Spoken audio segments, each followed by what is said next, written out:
नमस्कार। नमस्कार। आज हम कक्षा 10वीं विषय हिंदी वाह रे हमदर्द जो लेखक घनश्याम अग्रवाल लिखित इस पाठ की हम उत्तरार्ध जानकारी हासिल करेंगे। जब लेखक की टांग टूट गई थी और लेखक अस्पताल में दाखिल था तो न जाने कितने लोग उनको देखने के लिए आते थे। तो सबसे पहले देखने के लिए जो लोग आ गए थे, जो लेखक जिसकी टांग टूट गई थी और लेखक उनको देखने के लिए गया था, ऐसे लोग वे आ गए थे। ये लोग आते वक्त लेखक को लग रहा था कि काश वे इस दिन का ही इंतजार कर रहे होंगे कि कब हमने किया हुआ ऐसा हम चुकाए। और वे कहना चाहते थे कि देख बेटा, वक्त सब पर आ जाता है। तो लेखक ने और एक घटनाओं का बहुत ही व्यंग और रोचक से वर्णन किया है कि कभी कभी जो मरीज है उस मरीज को दर्द के कारण नींद नहीं आती। जो नींद आ जाती है तो कोई ना कोई तो हमदर्द देखने वाला आता है और इसके कारण वो परेशानी का कारण बन जाता है। तब लेखक ने निश्चय किया कि कोई भी आ जाए तो हम क्या नहीं करेंगे कि अपनी आंखें हैं वो अपनी आंखें नहीं खोलेंगे। और ऐसे ही एक ऑफिस के बाबू देखने के लिए औपचारिकता के लिए वे आ गए। औपचारिकता दिखावा देखने के लिए सिर्फ लेखक को देखने के लिए आ गए। तब लेखक ने सोने का बहाना किया। लेखक सो गया। तब उन्होंने थोड़े घंटे के लिए वह खड़ा रह गया। आसपास उन्होंने देखा और वह लेखक सो गया है। तब वह चले जाने लगा। चले जाने से वक्त उन्होंने सोचा कि काश हम आ गए, वो लेखक को कैसा पता चलेगा। तब लेखक को उन्होंने जगाने की कोशिश की, हिलाया। तब लेखक ने सोने का बहाना किया था। इसके कारण लेखक क्या हो गया था कि उठ नहीं सकता था। तब उन्होंने लेखक की जो टूटे टांग जो थी उस पर उन्होंने दबाया। जो लेखक की टूटी टांग पर दबाने के कारण लेखक दर्द के कारण कराह से उठ गया और वो बाबू कह रहे थे, देखिए अब दर्द कैसा है। और इसी तरह लेखक ने यह व्यंग का एक घटना का हमदर्द का वर्णन किया है। तो और एक घटना का भी वर्णन किया है कि कभी कभी आसपास के लोग मरीज को देखने के लिए अपने फुर्सत से आते हैं। और लेखक को देखने के लिए सोना बाई अपने 4 बच्चों को लेकर आ गई। तब देखते ही 4 बच्चों को लेकर आ जाने के बाद लेखक को देखते ही उन्होंने अपने चारों बच्चों को कहा कि देखो एक चाचा जी। लेखक को ऐसा लग रहा था जैसे चिड़ियाघर में बच्चों को चिड़ियाघर में आते हैं और बच्चों को दिखाते हैं कि देखो बंदर। और इसी तरह हास्य व्यंग यहाँ किया है। तब सोनाबाई के 4 बच्चे देखने के लिए आते वक्त खेलने लगे। एक कुर्सी पर चढ़ रहा था तो दूसरा मेज पर चढ़ रहा था। तो सोनाबाई की जो छोटी लड़की थी, वह छोटी लड़की दवा की जो शीशी थी वह दवा की शीशी लेकर कथक का डांस करने लग रही थी। तब लेखक बहुत ही क्या हो गया, घबरा गया। और दूसरा जो बेटा था और वह क्या करने लगा था कि लेखक की जो टूटी हुई टांग थी, रेत की थैली से टांग टूटी थी उस पर बॉक्सिंग कर रहा था।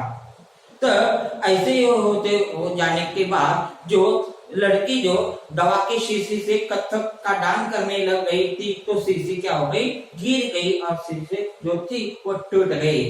तब सोनाबाई ने उस लड़की की ओर घूर से देखा, घूरा और लेखक की तरफ हंसते वक्त उन्होंने कहा, पेड़े खिलाओ भाई पेड़े, क्योंकि दवा गिर जाना या दवा की शीशी टूट जाना वो शुभ होता है। तुम्हारी बीमारी क्या हो जाएगी, चली जाएगी। इसी तरह उन्होंने कहा और वह अपने चारों बच्चों को लेकर चली गई और चली जाने के बाद उन्होंने कहा कि मैं फिर से वापस आ जाऊंगी। तब लेखक मन से मन भीतर से क्या हो गया, कांप उठा। कांप उठना, भयभीत होना। जिस तरह अचानक ही जंगल में से हमारे सामने कोई शेर आ गया तो हम कांप उठते हैं, इसी तरह जो सोनाबाई की वादा से लेखक भीतर से भीतर कांप उठा। तब और एक लेखक ने क्या कर दिया है कि घटनाओं का वर्णन किया है कि कोई कोई लोग औपचारिकता दिखाने के लिए आते हैं, वे सूरत भी नहीं देखना चाहते। ऐसे कई कई गांव वाले लोग भी आते हैं। तो ऐसा ही एक आदमी आ गया कि कमरे से कार रुक गई। कार से रुकने के बाद वो एक आदमी रोते हुए आ गया और लेखक के सीने पर पड़कर वह जोर जोर से रोने लगा और कहने लगा, हाय तुम्हें क्या हो गया, कार वालों का सत्यानाश हो जाएगा। और इसी तरह वह कार वालों को भला बुरा कह रहा था। लेखक को मन से कह रहा था कि अरे मेरी तो टांग टूट गई, तुझे क्या हो गया। तब वह रोते वक्त उन्होंने लेखक को देखा, फिर वो शांत हो गया और शांत हो जाने के बाद हंसते हुए उन्होंने कहा, माफ करना भाई, मैं गलत कमरे में आ गया। शायद जो हमारा जो मेहमान है वह क्या है कि सीधे या बगल के कमरे में होगा। इसका मतलब लेखक का मेहमान या रिश्तेदार वो न था। लेखक को इस बात का कोई जो गुस्सा नहीं आया, क्योंकि वो तो चला गया। चला जाने के बाद बगल में से जिस तरह लेखक को रो रहा था, उसी तरह बगल में रोने की आवाज आने लगी। लेखक को अपनी पत्नी पर ज्यादा गुस्सा आ गया, क्योंकि कार से रोते वक्त आते वक्त पत्नी ने को लगा कि लेखक का कोई तो रिश्तेदार या मेहमान या मित्र कोई होगा और कार वाले को उन्होंने किराया दिया था, पैसे दिए थे। तो इसी तरह और यह एक घटना का वर्णन किया और एक एक घटना का उन्होंने वर्णन किया। जीवन में कभी कभी हम सूरत भी नहीं देखना चाहते। ऐसे क्या होते हैं, लोग अस्पताल देखने के लिए आते हैं। शहर में एक है कवि है, उसका नाम है लक्कानंद जी। उसकी बेतुकी कविताओं से सारा शहर परेशान है। कोई तो मिल गए तो कम से कम 10-20 कविता सुनाने के बिना वे किसी को नहीं छोड़ते। तब वह लेखक को लक्कानंद जी देखने के लिए आ गए। आते वक्त एक कविताओं का कागज का पूरा झोला लेकर ही आ गए। झोला का मतलब थैला लेकर आ गए, क्योंकि वह कविता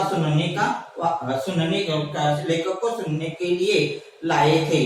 तो लेखक को के पास आ गया और उन्होंने कहा कि मैं पिछले 3-4 कवि सम्मेलन में क्या हो गया था कि कवि सम्मेलन में व्यस्त था, आपका एक्सीडेंट हो गया है, ये मैंने खबर सुनी। इसके कारण मुझे कोई रात भर नींद भी नहीं आई। इस संदर्भ में मैंने एक आप पर क्या कर दिया, एक कविता की है और वो सुनाने के लिए उन्होंने तैयार होने के लिए लेखक को कहा। और वो कविता ऐसी थी कि असम की राजधानी है शिलांग, असम की राजधानी है शिलांग, मेरे दोस्त की टूट गई है टांग, मोटर वाले तेरी साइड ही थी रंग, मोटर वाले तेरी साइड ही थी रंग। इसी तरह जो कविता सुनाकर वह एक आप कह रहे थे, कहो बेटा मेरी कैसी कविता तुम्हें लगी। आप दूसरी आप कह रही थी कि अब बेटा तुम मुझसे भागेगा। लेखक ने चाय पिलाकर उसके कविता सुनने का वादा किया और विदा उनको कर दिया। अंततः ऐसे घटनाओं के कारण लेखक परेशान हो गया और लेखक ने ईश्वर से प्रार्थना की कि ए ईश्वर, मेरी टांग दूसरी तोड़ना है तो तुम तोड़ो, लेकिन ऐसी जगह पर तोड़ना कि जहां कोई मेरा परिचित न होगा, क्योंकि बड़े बेदर्द होते हैं हमदर्द जताने वाले लोग। और इसी तरह जो वाह है हमदर्द घनश्याम लिखित अग्रवाल जी ने जो हमदर्द जताने वाले लोग किस तरह परेशानी करते हैं, इसका वर्णन इस पाठ में किया गया है।